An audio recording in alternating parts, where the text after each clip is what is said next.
Welcome to Wednesday night.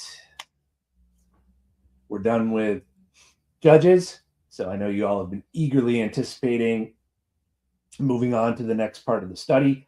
We are going to tackle Daniel, the last 6 chapters at some point, but not until we cover them on Sunday. So we'll cover them in depth after we cover them on Sunday. But until then, what do? I received some great feedback this past week. Vinny, if you're listening, really enjoyed meeting you. Rose, and Vinny likes the applause button. Well, great. That's so great. I don't know that everybody else is going to be happy about this, but I've gotten several pieces of feedback from different sources that did not compare notes that the sound effects are a big thing. So I appreciate that. So for those of you who are like, sound effects, stop doing applause stuff on your Bible studies. Yeah, don't ruin it for everybody else. Okay, on to Proverbs. We're going to spend a few weeks talking about some things from Proverbs, some wisdom from the book of Proverbs. So here we go. Proverbs starts out by saying the Proverbs of Solomon, the son of David, king of Israel. In chapter 1, it says to know wisdom and instruction, to understand words of insight, to receive instruction in wise dealing and righteousness, justice, equity, to give prudence to the simple, knowledge and discretion to the youth. Let the wise hear and increase in learning, and to the one who understands obtain guidance.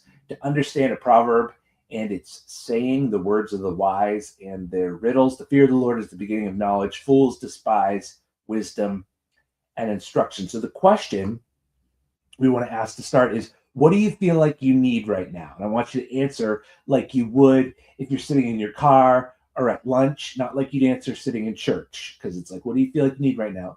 Jesus? But yes, but something that you feel like, hey, I could really use this right now. What would it be? I guess there'd be a variety of different answers that come in.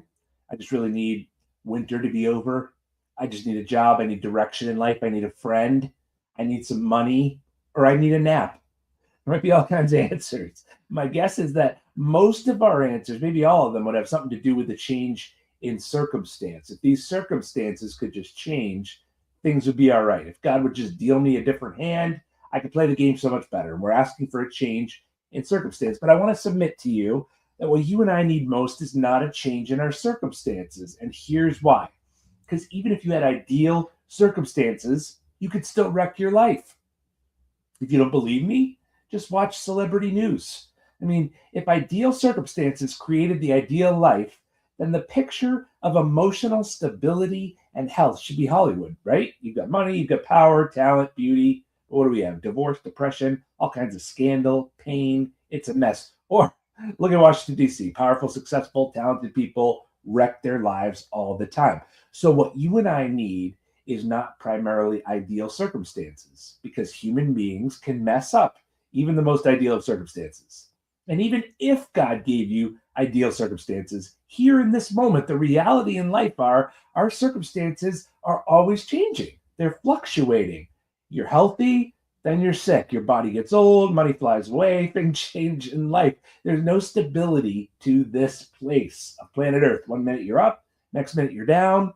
Circumstances are constantly changing. So what you need and what I need is the ability to flourish regardless of our circumstances. That's what we really need in life. What we need is wisdom.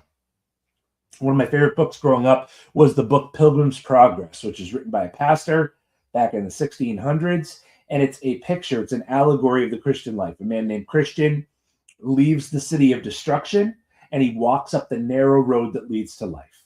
And as he intersects with people, it's the evangelist who gets him on the right path that leads to life. It's the interpreter that teaches him basic theology, what he needs to know about God and what it is to walk with God. But as the Christian moves on his journey, he arrives at a place called the Palace Beautiful. It's a picture of the church. And when he shows up at the Palace Beautiful, 3 sisters meet him there and they equip him with all that he needs to journey in life successfully. And their names are significant. The women who outfitted him with everything he needed to succeed in life were named charity, piety, and prudence. And those are just three old school English words we would translate a little differently. Now, this is what the Christian needs to succeed in life: love, holiness, and wisdom. What I've found in my experience as a pastor is this: almost all questions to me are about that third piece. Don't get a lot of questions about love and holiness. Nobody asks me questions about love. Should I love my neighbors or hate them? Like, I'm kind of leaning hate. What do you think the Bible says? Nobody asks me that. I don't really get a lot of holiness questions either. What's the morally right or wrong thing to do here? Most of us have a rough sense of, hey, you know what? That's probably a really bad idea. We know it. It's more, do we have the courage to do what's right? Almost all the questions are about that third issue: wisdom. Hey, should I confront this person or should I hold back? Should I take this job or not take this job? Should I do this or that? They're all wisdom questions. They're all about the third sister from Pilgrim's Progress. We need wisdom. And for most of us, we need this, but here's the problem. Our questions aren't moral questions, and they aren't love questions. They're wisdom questions. And the answers to those biggest questions in your life will not be answered by your education or just by studying morality. The truth is, if you want to succeed in life, you need to meet the third sister. You need wisdom. The Bible has given us a way to navigate life, to get answers, to gain wisdom. Here's the book of Proverbs, and that's how it started. I just read it. The Proverbs of Solomon, son of David, king of Israel, to know wisdom. That's why God gave us this book. There are books in the Bible where the goal is to take us and elevate us to the very throne room of heaven, to give us a picture of God and his glory. There are books that show us the age to come in all of its beauty. The book of Proverbs does not lift us up into the heavens. The book of Proverbs is street. It meets you in the marketplace. It meets you in the family room. It meets you in the boardroom, and it meets you in the bedroom. And it says, this is how you live well. And this is what I think we need. So I really just want to answer three questions today and next week to set us up on where we're going. And the questions are: what is wisdom exactly? Why do I need it? And how do I get it? So what is wisdom? Well, first of all, it's not the same as knowledge, although it involves knowledge. I think all of us have known people who are book smart, but aren't really street smart. You know what I mean? Like the guy you would say, hey, I would trust you to send a rocket to the moon, but if you're left unattended, I'm not sure you could feed yourself, right? Like, I'm just afraid of what's going to happen to you when you walk out the door. They're just not good decision makers. So wisdom isn't less than knowledge. You need knowledge, but it's more than just head smarts. Wisdom is not the same as morality, although it involves morality.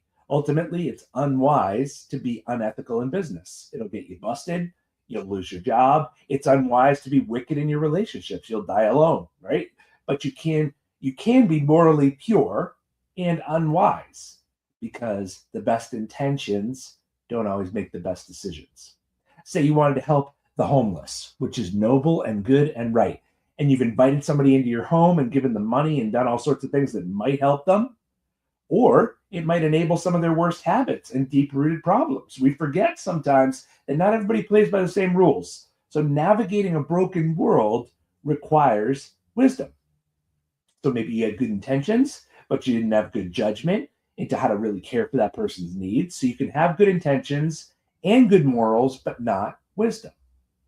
But if we look in this text of Proverbs 1, the wise person is moral. It says they pursue righteousness.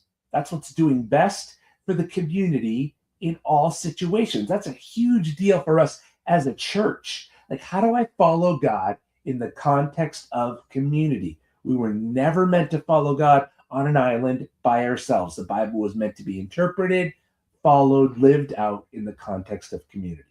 That I'm putting life into my community.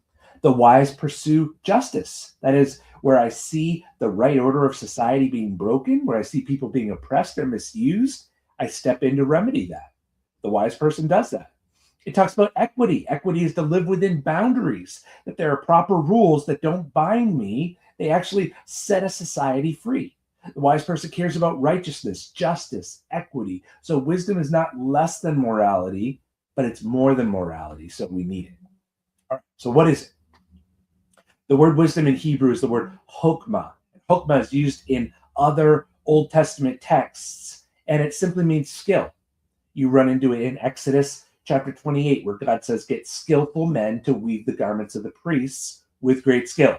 And that word skill is the same word as wisdom in that context, meaning I want you to make the best garments available in our society, and those will be worn by the priests. And what was meant is I want people that have three things. I want people to have knowledge, in that sense, knowledge of fabrics. I want them to know the world of fabric and not just know it. I want them to understand the distinctions of it, not just know about clothing, but I want them to understand the mechanics of what colors go together and how to weave threads. I want them to know the details of that world, and I want them to have the ability to work within it. So people that understand fabric, that can get a hold of it, and that can use it to make something beautiful.